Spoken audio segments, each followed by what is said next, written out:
Much of what we know about this Ibn Suqai is reported to us by a well-known Muslim compiler of biographies whose name was Ibn Shakir al-Kutubi. Al-Kutubi gives us information about Suqai's career, and especially about his literary output, which included a harmony of the Gospels, as well as various works of history. What is striking is that in a biographical report about a person who apparently was a loyal and successful civil servant, a decent human being, and a capable scholar, Al-Kutubi couldn't refrain from name-calling. He calls Ibn Suqai al-Makhdhul, the one forsaken by God. He plays on Ibn Suqai's honorific title, al-Muwafaq, and calls him Ghayr al-Muwafaq, that is, the one without divine assistance. And at the end of his notice, Al-Kutubi tells us that Ibn Suqai's, I quote, vile existence had lasted nearly 100 years, end of quote. Vile existence? Why? Why forsaken by God, without divine assistance, and vile existence?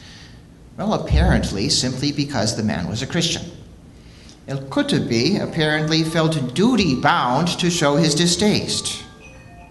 Although I should probably add that there's a later Muslim scholar who more or less copied out Al-Kutubi's notice, and thankfully he deleted all the bad names. Now, at the same time that I was working on that encyclopedia article, I was also preparing a paper on an Arabic Christian text found in a manuscript from the Coptic Museum in Cairo. A text that tells the story of the martyrdom in the Egyptian delta town of Demira in the year 978 of a young man originally called Muzahim. This Muzahim was the son of a Muslim father and a Christian mother.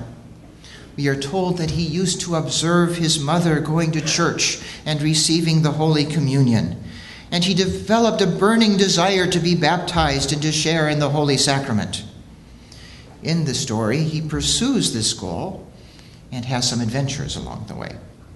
He first of all has great difficulties in finding anybody who is willing to baptize him, and at one point attempts to baptize himself before he finally finds a priest in an obscure little village who performs the ritual properly and gives him the new name Girgis, or George.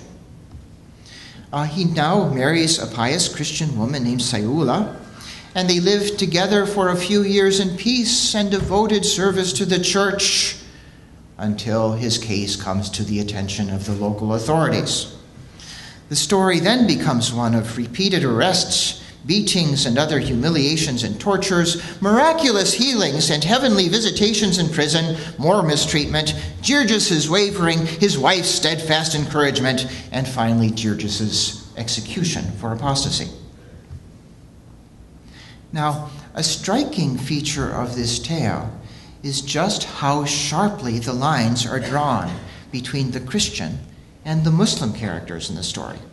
For this Christian text, the Christians are all muhibbin lillah, lovers of God.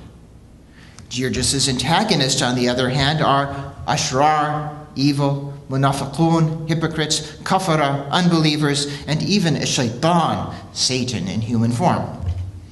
There's absolutely no nuance in these characterizations. A modern reader might want to feel sympathy for the Muslim governor who had tried to preserve good order and who actually protected Girgis from mob violence. But no, for the narrator, he is simply shar, evil. And a modern reader is not so convinced of the sanctity of a Christian elder who at one point in the story advises the young Muzahim to lie to his local bishop about his past in order to get himself baptized. Nope. For the narrator, this Christian trader in falsehoods is muhibb lillah, a lover of God. Now, it's possible that the sharp lines drawn between communities in this text reflect resentments or even strategies of community preservation during a period of persecution, the persecution unleashed on Egyptian Christians by the mad Fatimid Caliph al-Hakim bi-Amrillah, a persecution that reached a peak of intensity around the year 1012.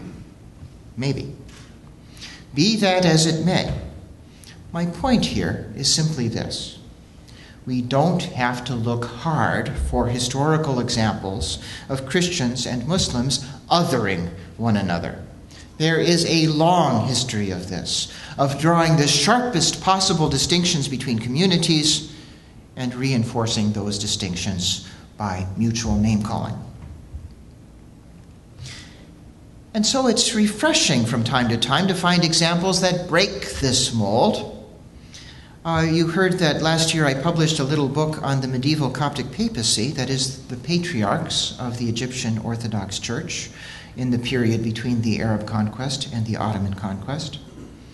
The main medieval source for this book is an Arabic language text known as the History of the Patriarchs of Alexandria, which itself is a compilation of works by several different scholars, by several different authors.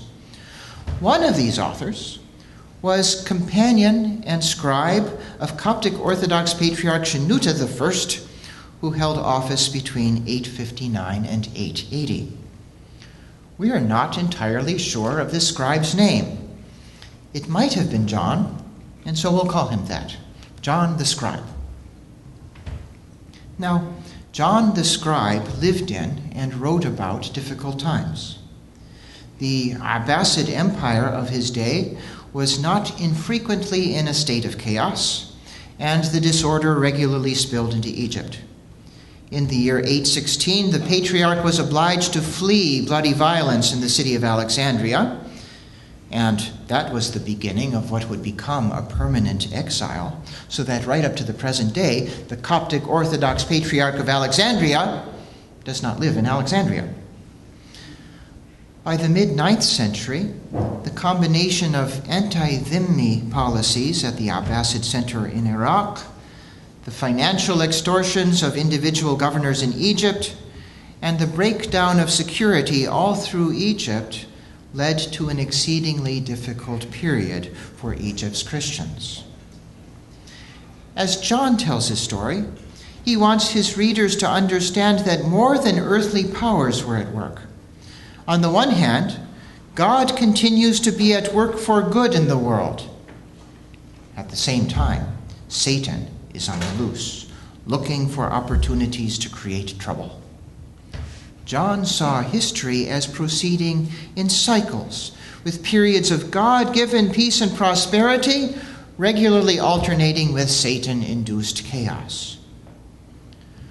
What is striking about John's history, however, is that both God and Satan are at work in an ecumenical fashion, if we can put it that way, through Christians and Muslims alike. According to John, Satan regularly uses human instruments to make trouble, and they very frequently turn out to be Christians, even bishops, deacons, and monks. Likewise, according to John, God is at work to restrain evil, and God works through human instruments, and they may very well turn out to be Muslim officials. Here is a historian who can find villains in his own faith community and heroes in the other faith community. For John, while some Muslim officials were indeed tyrants, they oppressed everyone, Christians and Muslims alike, so that suffering was shared by all. And thankfully, such tyrants were frequently replaced by rulers who, precisely as good Muslims, would do good to all, including the Christians. John the Scribe was willing to think of Christians and Muslims not just as us and them, but rather he moved in the direction of thinking about the inhabitants of 9th century Egypt as a broader we. A we that had suffered together as a result of the assaults of the devil, and a we that looked together to God for help. John the Scribe, it appears to me, was endowed with a theological imagination broad enough to move beyond othering, beyond polarization and name-calling, and towards the greater we.